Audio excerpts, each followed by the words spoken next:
Hey there, my beautiful community. Welcome back to my channel, Naturally Minnie. If you're new here, I'm Minnie.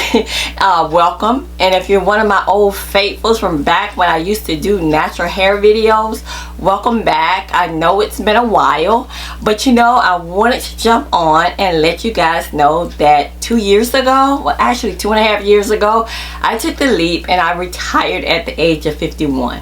And you know what? I haven't looked back yet. Also, today I wanted to share my personal tips on how I live affordably in retirement so that I can stay retired and never have to return to work. Unless it's something that I truly want to do that will make me happy and feel fulfilled.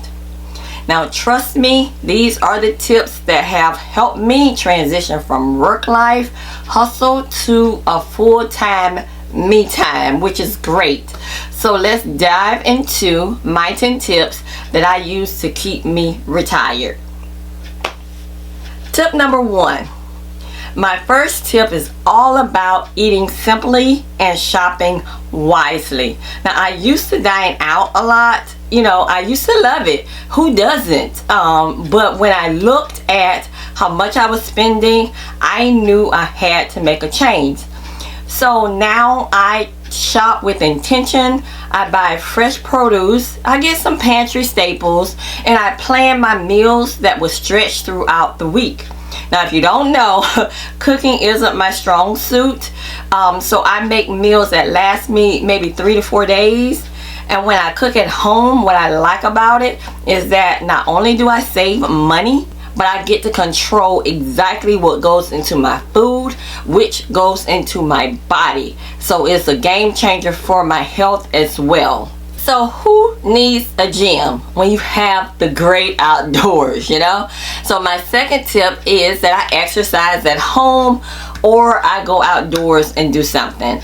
I used to think that I needed the fancy gym membership to stay fit, but then I realized the simplest, most effective workouts are actually free.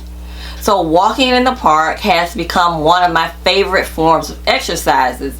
I actually get to walk with my mom, and you'd be surprised at how energizing a good walk can be. And it costs absolutely nothing. Plus, the benefits of being in nature are awesome. And it's not just about the workout for my body, it's about the workout for my mind and my soul as well. And I get to spend some quality time with my mom. So next, we're going to talk about fashion. Now, I dress simply and comfortably, so I've embraced the classic wardrobe. These days, I don't need a closet full of trendy clothes. I focus on quality over quantity, and I stick to versatile pieces that last. These pieces last longer, save me from the trendy money splurges, and it makes getting dressed every day a breeze for me. My style is now practical, but I still feel good and I look good. So for me, it's quality over quantities, ladies. But yes, I will still buy a nice dress for our Sunday meetings. My Sunday dresses are like a special treat for me, and they help me stay connected to what's important in my life without going overboard. But for the most part, I don't need a lot of fancy outfits anymore. This shift has not only saved me money, but also reduced the clutter in my closet. Here's something that changed my life. I mean, totally. Now I only buy what is needed. This mindset shift has been key to living affordably. Now, in the past, I would buy things that I really didn't need, whether it's home decor or maybe computer equipment, another pair of shoes or gadgets. All of it would end up collecting dust. Now I ask myself 2 questions before making a purchase. Now, is that something I truly need, and will it add value to my life? If the answer is no to either of those questions, I'll walk away. This change has not only helped me save money, but it also keeps my home simpler and less cluttered. I've realized that I can live just as happily, if not more so, with fewer things. And honestly, it feels liberating to know I am in control of all of my spending. Now, tip number 5 is that I've learned to say no to invitations that don't align with my budget. Saying no can be hard, especially when you feel like you're gonna miss out on something.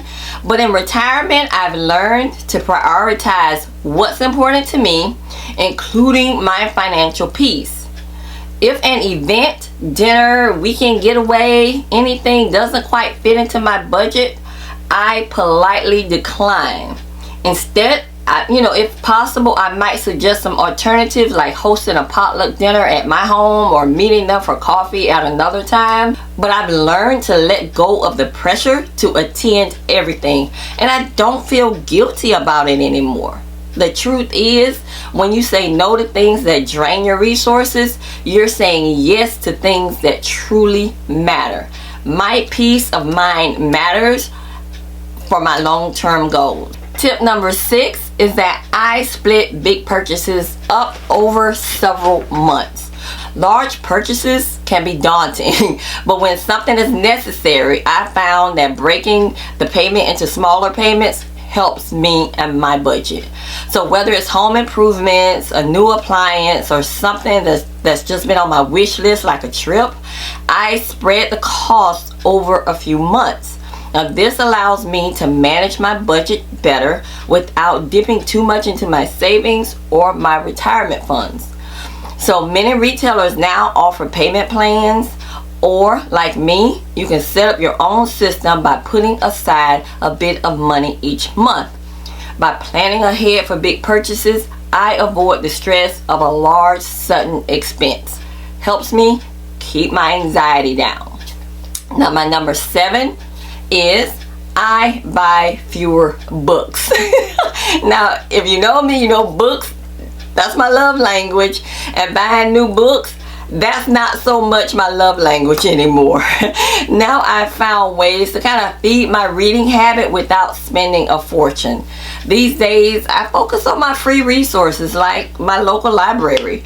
Many libraries now offer digital borrowing through the apps. You can download ebooks or audiobooks for free in the comfort of my home. And I also search some online for some PDF books, and they have free PDF versions out there, and especially those books that are in the public domain, they're free that you can read.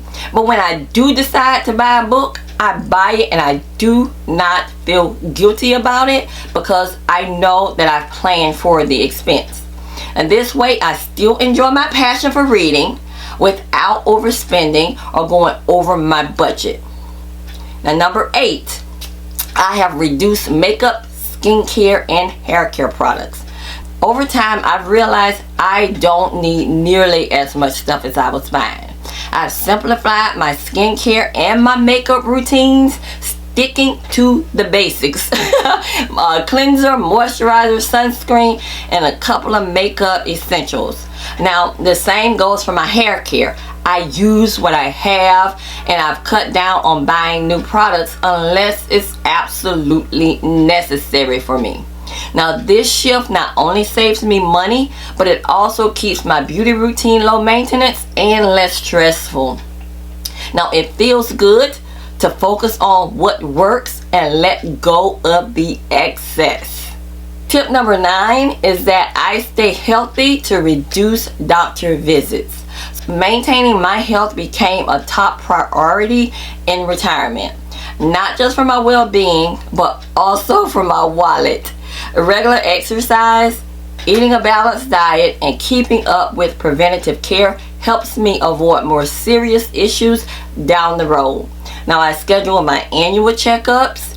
I try to manage my stress through mindfulness and relaxation techniques. So staying active and healthy means fewer trips to the doctor, which means it saves me money on my medical expenses.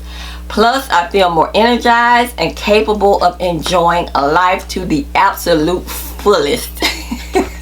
Number 10 is that I enjoy free time with family, and friends. One of the best things about retirement is having more time to spend with the people I actually care about. And the good news is it doesn't have to cost a lot of money. Simple things like a picnic in the park, a walk with my friends, or hosting a movie night at my home brings me so much joy without breaking the bank. I've learned that these moments of connection and laughter are what really makes my life rich. So instead of focusing on expensive outings, I focus on quality time because that's what truly matters to me. So those are my 10 tips for living affordably in retirement. Remember, it's not about cutting out everything you love, but it's about making mindful choices that supports the life that you truly want to live, that makes your retirement beautiful, because retirement truly is a beautiful chapter of our lives. And by managing our finances wisely, you can focus on what truly matters: your health, your loved ones, and your happiness. Now, if you found these tips helpful, make sure to give this video a thumbs up. And don't forget to subscribe to my channel for more content on living simply, intentionally, and affordably. And now I love to hear your thoughts, what you are doing, or your go-to tips for saving money in retirement. Let's keep the conversation going in the comments below. Thank you so very much for watching, and until next time, y'all take care, and I will talk to y'all later. Bye-bye.